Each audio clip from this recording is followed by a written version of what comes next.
Good day everyone, my name is John Marco Barreros from BSITS2A at ang video na to is tungkol lang sa operating system B10 or activity 10 sa subject namin. So simulan na natin agad. So tungkol ito sa group policies. So start na.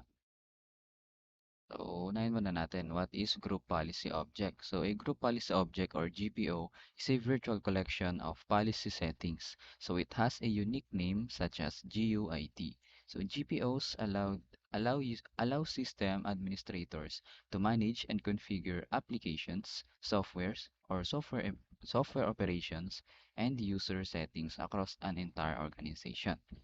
So these settings can affect various aspects, including registry-based policies, security options, software installations, scripts, and folders redirection. So GPOs are managed through Microsoft Active Directory and can be applied to users, machines, or software. They provide an efficient, centralized way to enhance security and efficiency within an IT environment. So simulan na natin yung pinaka step by step. Siyempre una, open natin yung Windows Server 2008 sa VirtualBox. At pag na-open na natin yun, go to Start menu, dito, Start. Tapos punta kayo sa Administrative Tools, tapos Group Policy Management. So, kung ano yung nakikita nyo sa image, so yun yun.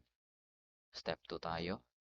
Okay, create a new GPO and name it as administrators and add the IT presidents as the admins.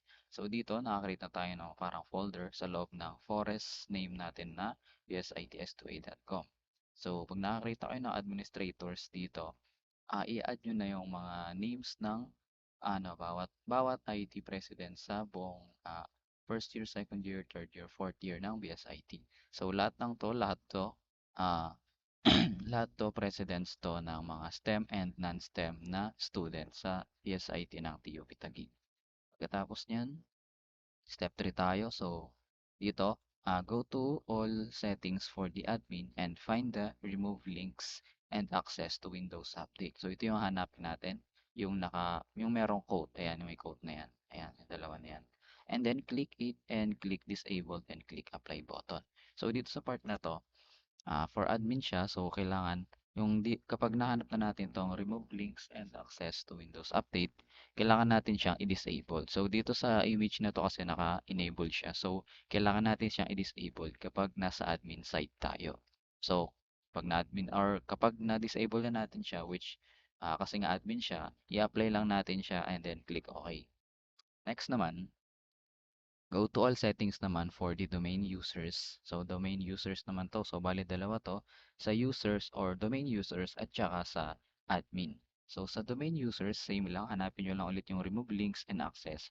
Pero dito, i-enable nyo siya. Tapos, apply and okay. So, next.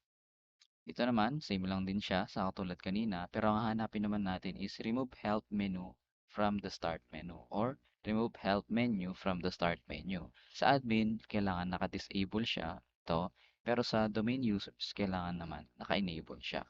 And then apply and okay nyo lang. Next naman, for admin, ito naman yung hanapin natin, yung remove run menu or menu from start menu.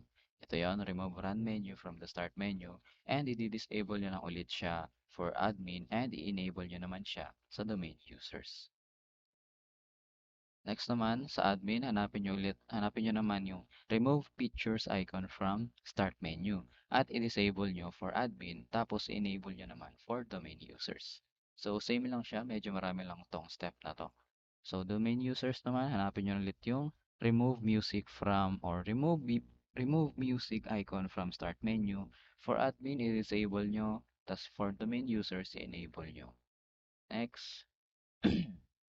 Dito naman, ang hanapin nyo naman for admin and domain users is yung remove network icon from start menu. So, ayan niya. Pag nahanap nyo na, i-disable nyo lang for admin and i-enable nyo for the domain users.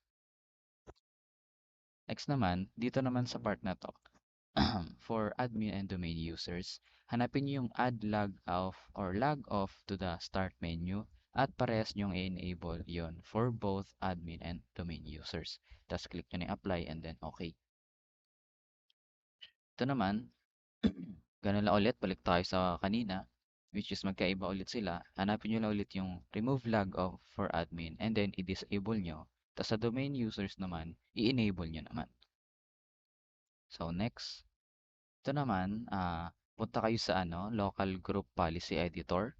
So isa-search nyo lang yun sa menu bar or sa start menu ng Windows Server 2008.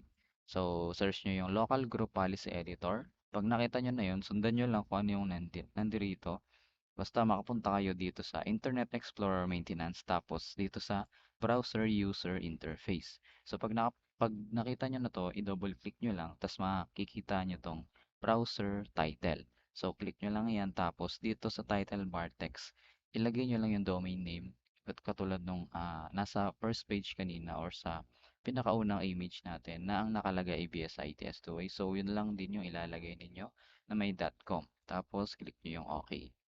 So, sunod niyan, dito naman tayo sa step 13.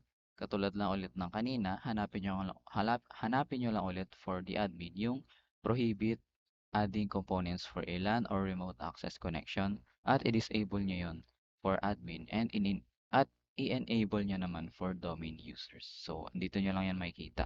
So, once na nakita nyo na yun, double click nyo, may lalabas na ganitong window. Tapos click nyo lang yung enabled kapag domain users yon. Click nyo yung disabled for admin. So, clarification lang yan. Step 14 tayo. Hanapin nyo naman yung prevent access to the common prompt at i-disable nyo for admin and enable nyo for domain users. Andito na tayo sa pinaka last step para sa group policy object. So for admin, sa pinaka last na isa-search nyo for admin is yung prohibit access to the control panel. I-disable nyo lang yon. At sa domain users naman, i-enable nyo yan. So bali doon na nagtatapos yung ating quick tutorial sa group policy object. At thank you sa panonood and God bless. Bye-bye.